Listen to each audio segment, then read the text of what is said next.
Well, we've been looking recently at basically the life of Joseph. We've been studying Abraham, Isaac, Jacob. Jacob had 12 children, which became the 12 patriarchs, the 12 tribes of Israel. One of those is Joseph, and we saw how his brothers hated him. His brothers could not stand him. His dad loved him above the others, and his dad gave him a special coat. We're going to find out here, Joseph, he seems to have a problem when he puts a coat on. We'll see. He's got a problem with his brothers. They hated him for that. And we picked it up in 37 where we saw that Joseph was 17 years old.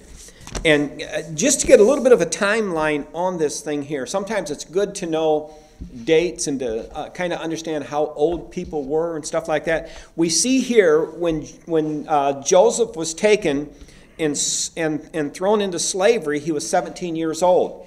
We find out in Genesis chapter 41. In fact, let's just go there for the sake of Genesis chapter 41, verse 46. Verse 46. And we're going to see here, we're going to see the progression of Joseph, and we haven't got into this yet, just how he got to where he's gone, but we're going to see that he was 17 when he was thrown into slavery.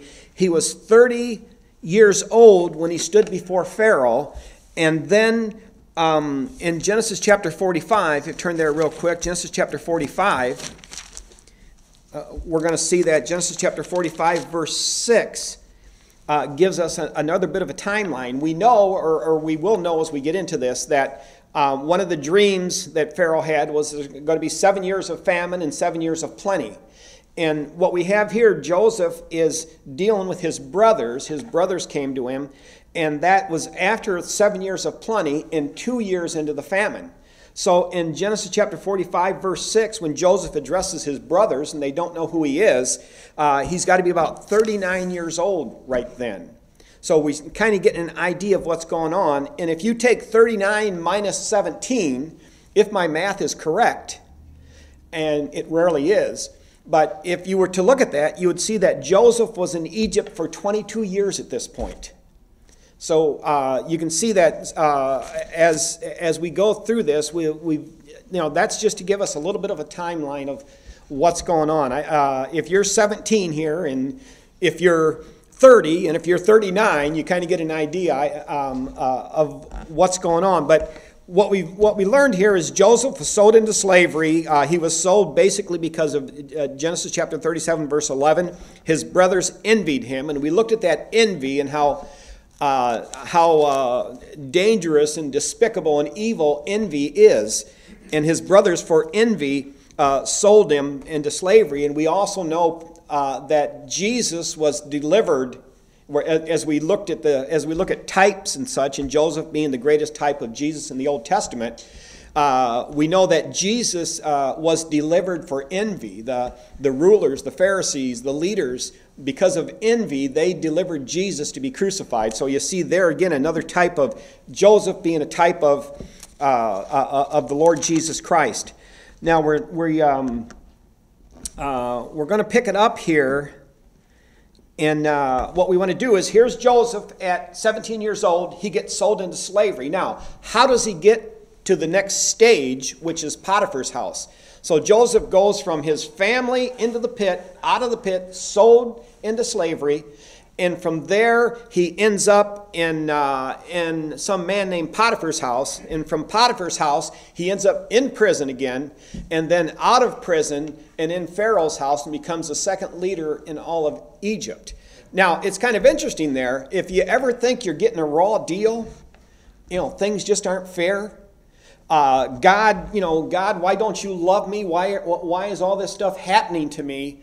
When you study the life of Joseph here, as well as the life of Jesus, you're going to see in the life of Joseph, several times he got what we would consider a raw deal. But in each one of those times, God was right there with him, guiding him along the way, in fact, leading him in those situations for a specific purpose. God allowed him to be thrown in the pit. God allowed him to be sold into slavery. God allowed him to be falsely accused of wrongdoing. And then God allowed him to be put back in prison, and he could have spent several years in prison. We'll look at that before he was brought up out of prison and obtained the position that he obtained. But if you think it's not fair, or maybe God just doesn't love me, if God cared for me, he certainly wouldn't let me go through these things. That's a false assumption. God loved Joseph as much as he loved anybody, and God was very active there in using Joseph, using the life of Joseph for his specific purposes, to bring glory to him and to allow his nation, Israel, to continue on and be the great nation that it was and will be. So don't think if things are going wrong that God has left you. He could be right next to you in that. So, but let's look at this. They threw him in the pit, in this big pit, because they weren't sure exactly. They wanted to kill him first, but they weren't sure exactly what they wanted to do with him. So they threw him in the pit, and then they looked up and looked around, and they saw this caravan coming through.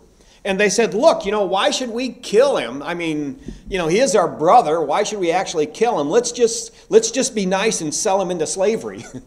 That isn't a convoluted type of a thought process, but they hated him that much.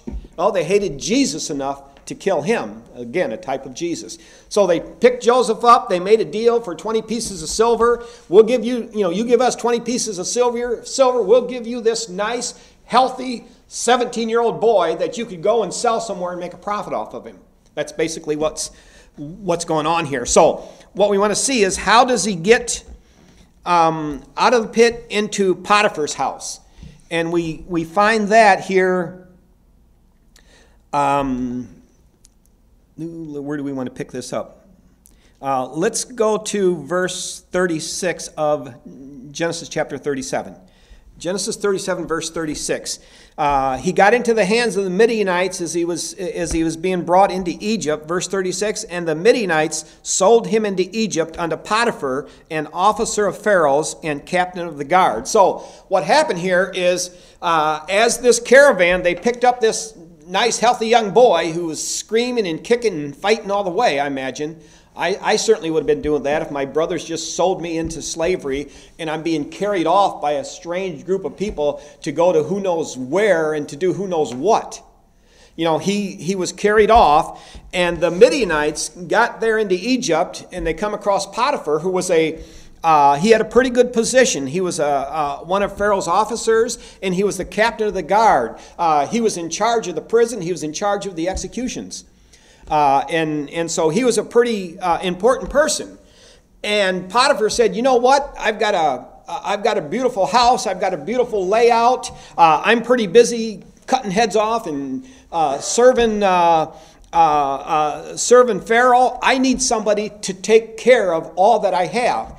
And here's this young boy. They said, well, we'll let this boy come in. He'll be able to clean the floors, wash the dishes, take care of things. So he bought him, and he watched him. He had to watch him for a while, because as he is watching this boy, he could see, hey, there's something special about this kid. This kid is good. This kid is conscientious. This kid does the job. He does it right.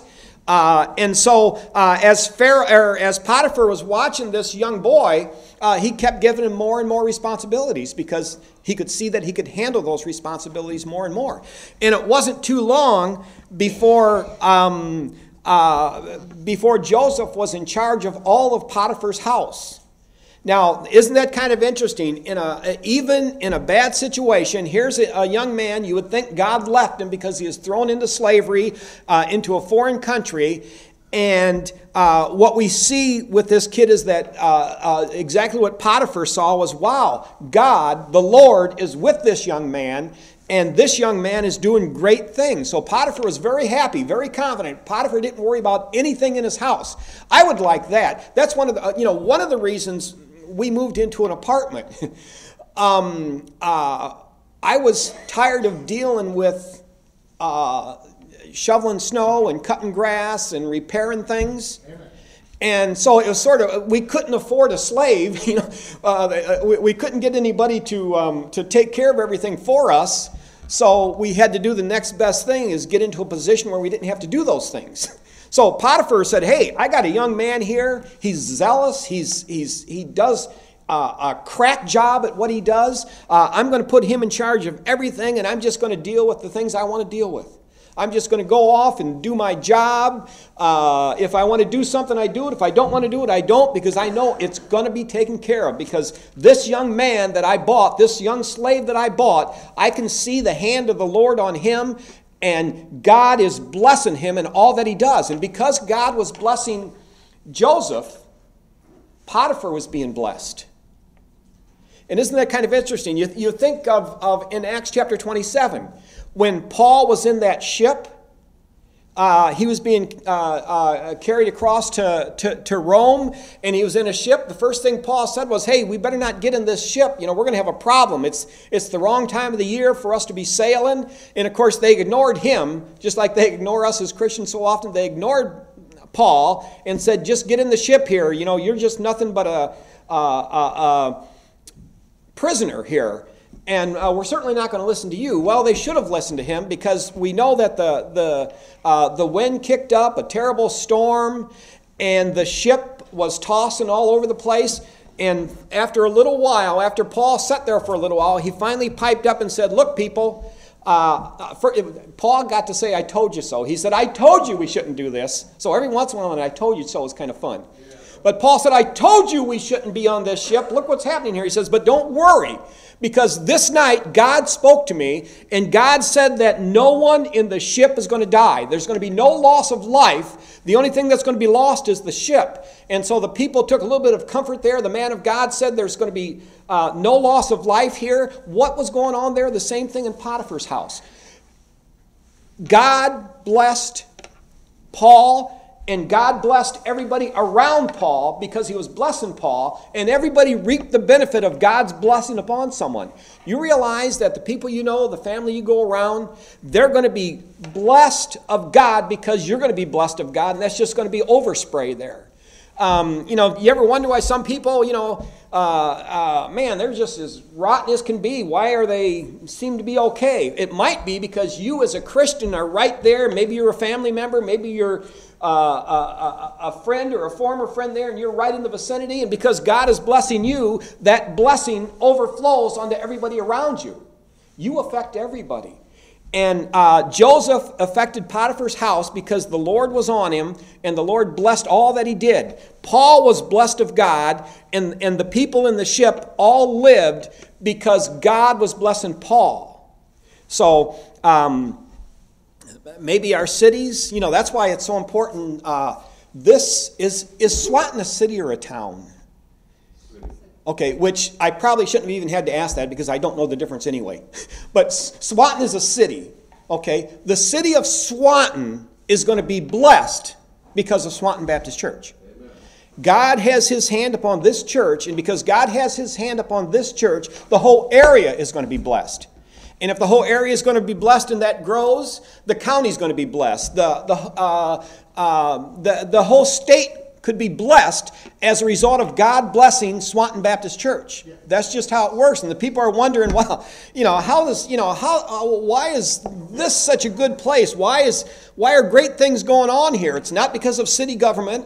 It's not because of the elected officials or anything else. It's because there's a person or people of God in the area. God has his hands on those people. God blesses those people. And as a result of blessing those people, everybody else gets blessed. The good and the bad. The rain falls on the just and the unjust. And so what we see here, verse 36, and the Midianites sold him into Egypt unto Potiphar, an officer of Pharaoh's and captain of the guard. So all is well. It's going great. Everything is fine. What a blessing. Now, there's where the danger comes in. Because it isn't long after you get blessed, after you're doing well, it seems, that the devil realizes, hey, I've got to mess this thing up. And he always finds ways to mess things up. Did you ever wonder, it always drove me nuts, still does, that absolutely everything could be perfect but one thing. You ever, everything around you, wow, this is great, and then there's a thorn in the flesh. There's something wrong. It can't be 100% perfect. There's got to be something wrong to irritate or to cause problems, and that's just simply the devil saying, hey, I'm still here. I haven't gone anywhere. I've got this problem. I'm going to try to make it bigger and bigger and bigger and make your joy and happiness smaller and smaller and smaller. So here's Joseph going along good. Potiphar's as happy as can be. He's off to the club and he's golfing and everything else. Whatever they did back, I don't think they golfed, but whatever they did back then, he was off having a good time. And then the devil comes in the form of Potiphar's wife.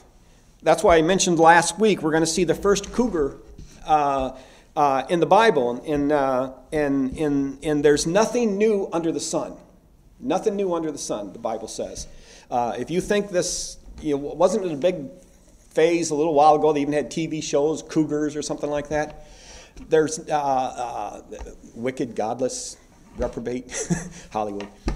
Everybody thought, wow, this is new. This is kind of interesting. You got these old ladies interested in these young men, and they thought this was some new phenomenon. It's not.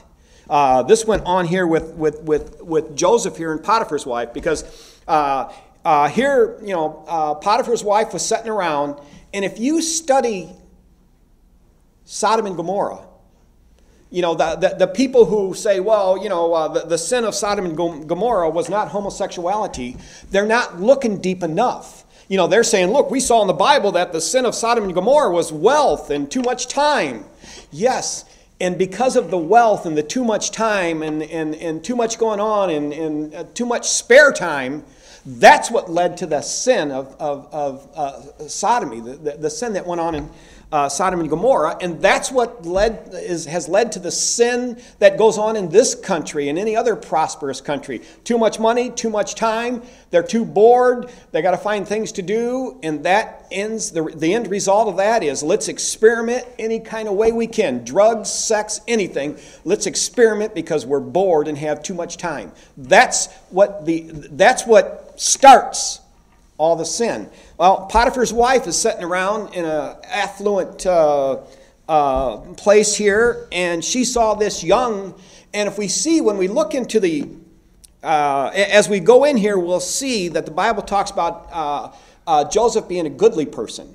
So you kind of think here, well, Joseph, he probably had to look about like Brad Pitt, If you can imagine, here's Joseph, you would think Brad Pitt, no, that's Joseph, wow, a young, healthy, strong, good-looking young man, and here's a woman, who knows, this woman could be 50 years old, 55, I'm sure she was a very attractive woman, obviously a very wealthy woman, and she's looking at this little Brad Pitt walking in here, and she says, my husband is so busy doing everything, he's at the club all the time, he's out yachting, he's golfing, he's doing whatever they do back then, and I'm here bored to death with all the luxuries in the world. And she cast her eyes upon him. The same old thing, too much time. And what is that saying? The mind is the devil's. Yeah, there we go. And so that's why, it's good to keep busy continually. I'm glad that I'm so ADD, because I never have, I can never put, 2 minutes of thought together at the same time. And I think that works to my benefit.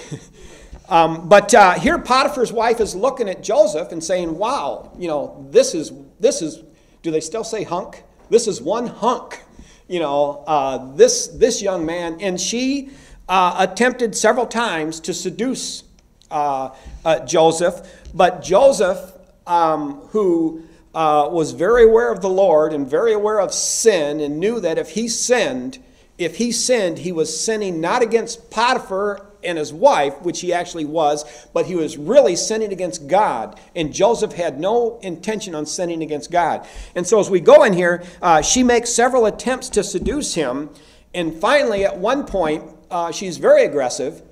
And she grabs onto his coat. There again, Joseph has problems with coats. He had that coat of many colors. That caused a problem. He had a coat on. The Potiphar's wife grabbed that coat as he ran out, and she held on to the coat, and she used that coat as evidence that he came in to try to seduce her. And that coat there, his coat of many colors got him in the pit. The coat that he had on there got him in prison. Now, let's see if we can pick this up. Let's go to chapter 39. I've got to look. This morning I was looking at my watch, and my watch, I didn't realize, was about 15 minutes late. So I would have got here 15 minutes late if I would not have looked at a couple other watches. I've got about 23 after 10. Is anybody close? Is that close to anybody? Okay, good. I set it ahead. I'm sure I'm going to have to get a new battery. It's going slowly down. Let's look here, Genesis chapter 29. I'm going to read a bunch of stuff here, and we're going to see what's going on. Genesis chapter 39, verse 1. And Joseph was brought down into Egypt, and Potiphar, an officer of Pharaoh, captain of the guard, an Egyptian, brought him of the hands of the Ishmaelites, which had brought him down thither. And the Lord was with Joseph, and he was a prosperous man, and he was in the house of his master, the Egyptian. So you can be prosperous. He was a slave. He wasn't out. He wasn't, wearing a bunch of rings and looking like Mr. T. I've got to get more modern. I show my age too much, but Joseph, he wasn't prospering that way. He didn't have a beautiful boat out there hooked up to the camel or anything like that. But he was prosperous in the things that he did, and he was prosperous in his relationships, dealing with people. He was very prosperous that way.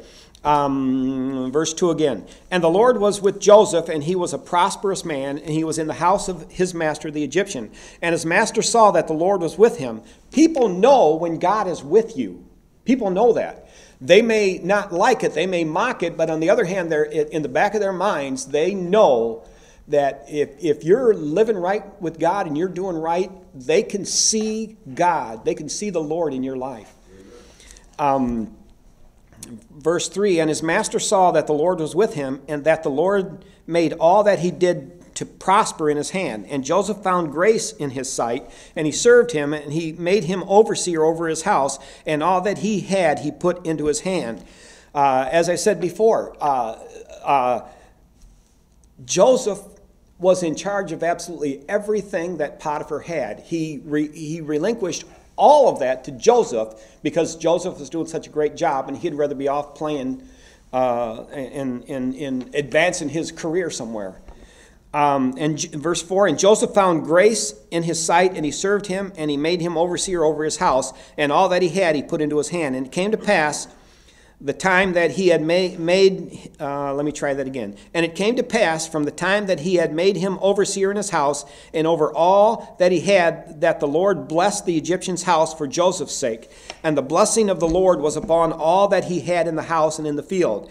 Even his animals, even his the sheep, the goats, the camels, whatever it was, they even prospered under the hand of Joseph because God caused that to prosper, and Pharaoh knew that. Verse 6, and he left all that he had in Joseph's hand, and he knew not aught he had, save the bread which he did eat, and Joseph was a goodly person and well-favored. So as we said, Pharaoh completely paid no attention anymore to his dealings. He was too busy doing other things. He let Joseph take care of absolutely everything, and the only thing that he was concerned about, the only thing that he knew about, when he came home, he had a fantastic supper. And that's all he cared about in the household, because Joseph took care of everything else, and he was off doing what he wanted to do. That's kind of a nice life there, other than the fact that you're dealing with criminals and killing them and throwing them in prison all day long. And in the last part of that, verse 6, and Joseph was a goodly person and well-favored. He was a very handsome young man, and he comported himself properly all around. So just as, remember, wasn't there someone in the New Testament that grew in favor and stature with God and man? Oh yeah, Jesus. Just like Joseph grew in favor and stature with all these people around here, the Lord Jesus Christ has said that he grew in stature and favor with God and man. So we see another type, as Joseph again is a type of the Lord Jesus Christ. Verse 7, I'm going to check my time again. Verse 7, and it came to pass after these things that here comes the devil. Here comes the devil. The devil is in the details. The devil is not going to let us go too long before he wants to come in and mess things up. And believe me, if things get messed up, we're dealing, spiritual battles are going on all around us. Don't think, when somebody gets mad at you or something like that, don't look at that as, well, this is just a physical altercation. It is a spiritual battle inspired by spiritual goings on behind the scenes. And so we've got the devil about to kick up and use Potiphar's wife to do that. Verse 7, and it came to pass after these things that his master's wife cast her eyes upon Joseph, and she said, lie with me. But he refused. Again, character. He's got character. He could have did this and probably would have never been caught. And yet, because of his character, it didn't matter to him. He didn't deal with the thought, well, I can do this, and I'm sure I won't get caught, so I'll do it.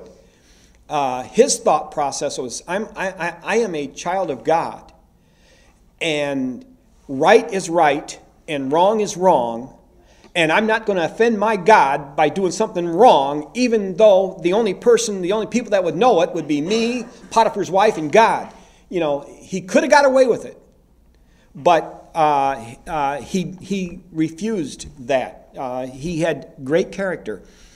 Verse 8, but he refused and said unto his master's wife, behold, my master wanteth not what is with me in the house, and he hath committed all that he hath unto my hand. In other words, he says, the master doesn't know anything that's going on in the house. I'm the one in charge. He left all that to me, except the wife. Where am I at? Verse 9 again. There is none greater in this house than I. Joseph is, hey, there's none greater in this house. I am in charge. I'm the big cheese in this house when Potiphar's not here. And verse 9, there is none greater in this house than I, neither hath he kept back anything from me but thee. There's the one thing that was kept back. He had taken care of his finances, his household, his land, his property, his animals. Everything Joseph was taken care of. There's one thing withheld, and that was Potiphar's wife. Isn't that interesting? Adam and Eve, they're in the garden. They've got everything. Everything there is theirs except one thing. A tree there in the midst of the garden. They did not have the character that Joseph had. They went for the tree. Verse 9, there is none greater in this house than I, neither hath he kept back anything from me but thee, because thou art his wife. How then can I do this great wickedness and sin against God? If we could just realize, as Joseph does, that when we sin against God. Certainly if I was to sin, say my company, if I was to, I deliver oil. If I was to get 5 quarts of oil for an oil change for myself and just take that from the company, figuring, well, that's just profit sharing, And if I was to take that and use that, well, it's just the company. No, right there, I sinned against God. I broke a commandment. I stole. I violated a trust between me and my company. And in violating that trust between me and my company, I still sinned primarily against God. It's God who I'll ultimately answer for. We get away with a lot of sins. But we really don't get away with anything. All we do is get our caughtness, is that a word? All we do is prolong the inevitable, which is we stand before God and give an account of what we've done. And Joseph here knew that. If I do this wickedness, sure, I'm violating my trust with Potiphar, but mainly I'm violating my trust with my God. And he wasn't about to do that. Where did I leave off? Verse 9, the latter part of that. How then can I do this great wickedness and sin against God? Verse 10, and it came to pass, as she spake to Joseph day by day, that she was continually trying to seduce him. She wasn't going to give up. The devil knows us. He knows us better than we know ourselves. The old question, can the devil get in your mind? And can the devil influence your thoughts. Well, I don't know if the devil can get in your mind and influence your thoughts, but he knows you better than you know you, and he knows what gets you. He knows what affects you. He knows how things affect you, and he'll make sure that in his wisdom and knowledge that he'll put those things that affect you and mess you up and cause you to sin, he'll do everything he can to put those in front of your face to entice you to do that. So either way, the devil's much wiser than us, and just as this lady day after day after day was trying to wear Joseph down, day after day after day, the devil will try to wear us down. Verse 10 again, and it came to pass as she spake to Joseph day by day that he hearkened not unto her to lie with her or to be with her. He didn't even want to be around her. What was he doing right there? Flee youthful lust. He saw a potential for sin, and as he saw that, he tried to stay completely away from that. Give no provision for the flesh, the Bible says. And so Joseph said, if I go in there, if I'm around her, there's a provision right there. There's a setup. There's a potential situation for sin, and he tried to avoid her. We're to avoid sin. When we see something, when we wake up and see a potential sin, we avoid it. We flee it. We stay away from it. Don't give provision to the flesh for that. Verse 11, and it came to pass about this time that Joseph went into the house to do his business, and there was none of the men of the house there within. And I don't think that was an accident. Mrs. Potiphar probably had them going out on tasks. Will you run to the store and get me a steak for tonight? Get me some pork chops. I'm going to make a great dinner for Potiphar. They're all off doing something. Verse 12, and she caught him by his garment, saying, lie with me. And he left his garment in her hand and fled and got him out. Another case, like I mentioned, his coat got him in trouble. She was very insistent on him being with her, and she grabbed him by the coat. You're not going anywhere. You and I are going to have some activities here. I'm trying to put this up. You and I are going to have some, and he says, no, we're not. And he spun out, and he probably wiggled and twisted and worked his way out of his coat, and he fled. Well, what they say, that hell hath no fury like a woman scorned. It was the final insult for her. She was thinking, hey, who does this guy think I am? I am a very wealthy, a very beautiful woman. How dare this slave run from me? Oh, she was mad. And it came to verse 13. One thing kind of interesting in verse 12. And she caught him by his garment, saying, lie with me. And he left his garment in her hand and fled and got out. He was tested here. We get tested a lot. He was tested here, and he passed this test. Now, he has two brothers, Reuben and Judah, who were in those same situations or similar situations. They failed their tests.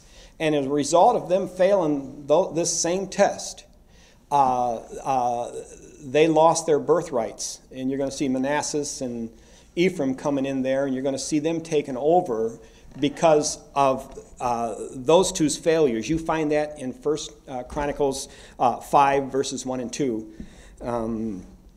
And you see that type of thing. But anyway, let's move on here.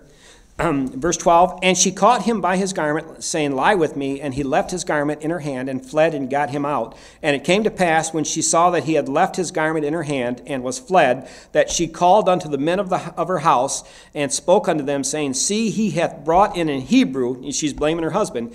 He hath brought in a Hebrew unto us to mock us. He came in unto me to lie with me, and I cried with a loud voice.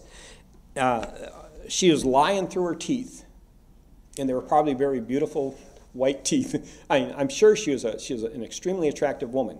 This is part of the reason she is so offended that little Brad Pitt ran off on her. Verse 15, and it came to pass when he heard that I lifted a, probably scholars, the real theologians and uppity scholars, I wonder if they think I'm really not being, I'm not presenting this as I'm presenting it like it is. I'm not presenting it lofty. We don't need lofty. We need to understand what it is. Verse 15. And it came to pass, when he heard that I lifted up my voice and cried, that he left his garment with me and fled and got him out. 16. And she laid up his garment by her until his Lord came home. She says, I'm going to get him now. Vengeance. Vengeance is the person scorned. That's her belief there. So she's going to take her proof that, what was going on was this garment. Isn't it interesting? In the New Testament, when Jesus died, they cast lots for his garment.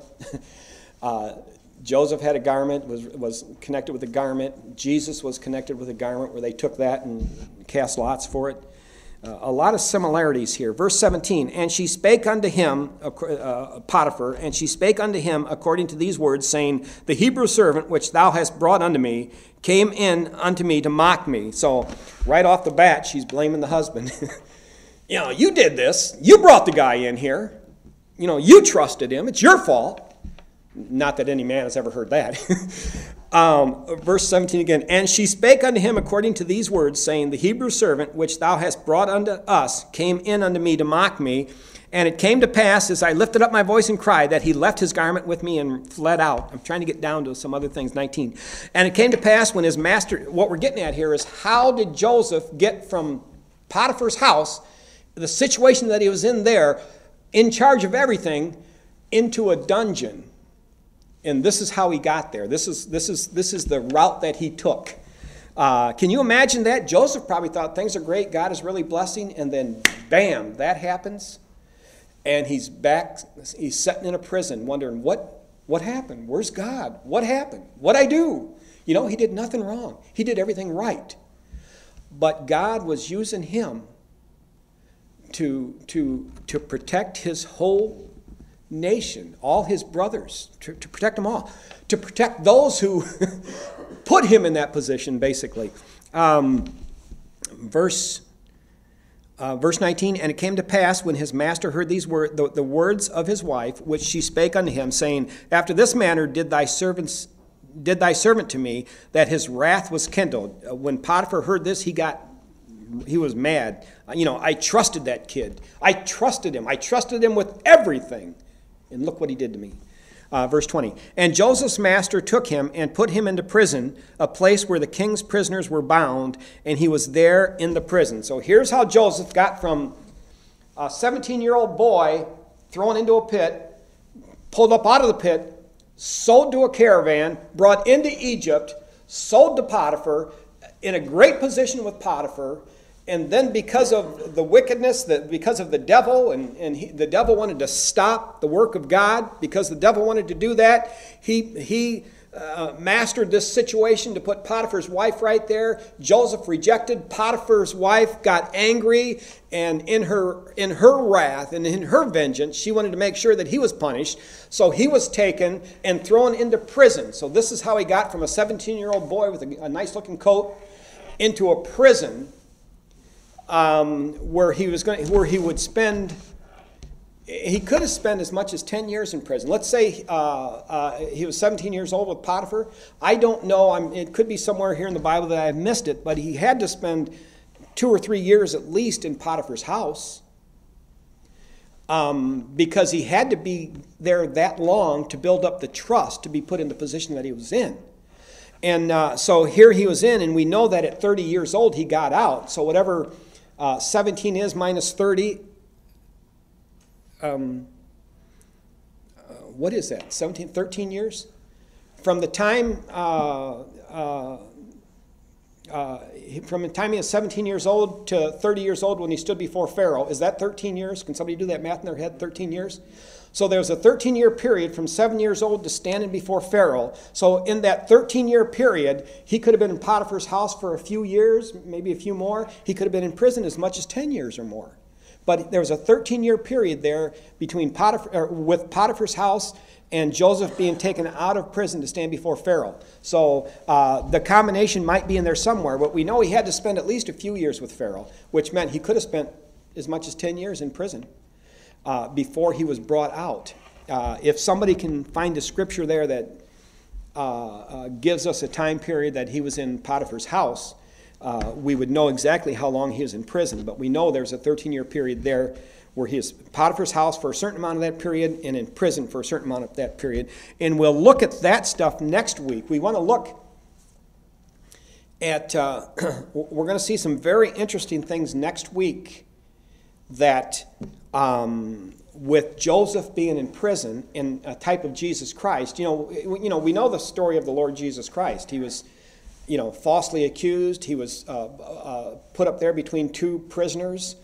One of them asked for forgiveness and was forgiven. The other was not. They were 3 days in the ground before the one prisoner was taken with Jesus.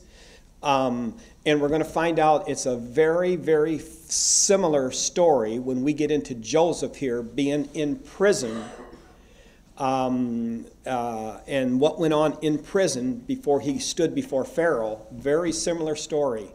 And that'd be kind of interesting. But we've got to look at that next week. At this point, we've got a break. It's about 1:15.